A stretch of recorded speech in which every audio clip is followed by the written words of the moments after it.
आमकां एक मिटींग घेवची स्मार्ट सिटीच्या ऑफिशियल्सांनी आनी तितूंतल्यान आमकां सांगचें की एक्झॅक्ट हो प्रोजेक्ट कितें आसा तो, कित्याक गांवांतल्या खंयच्याच लोकांक अजून पर्यंत कोणें कन्वे करूंक ना की एक्झॅक्ट प्रोजेक्ट कितें आसा, तेजी डेडलायन कितें आसतली, फेज वायज जातलो जाल्यार तो कसो जातलो.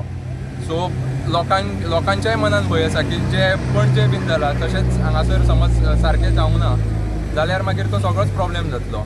फाल्यां मागीर एमर्जन्सी ज्यो आमच्यो सर्विसीस आसा, समज फाल्यां कितें जालें हांगासर जाल्यार एमर्जन्सी सिच्युएशनान मागीर गाडयो कश्यो हांगासल्यान भायर काडच्यो.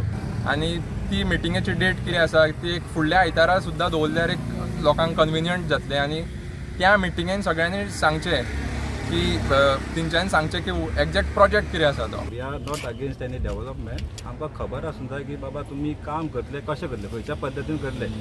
आमी सगळ्याक पळयलां, पणजे पळयलां, तालिगांव पळयलां, रस्ते फोडून काबार केल्ले आसा, लोकांक त्रास जाता आसा. डेडलायन दिल्ली आसा. आतां गव्हर्मेंटाचें सदांच अशें की डेडलायन दिता पण डेडलायनीचें काम काबार जायना केन्ना.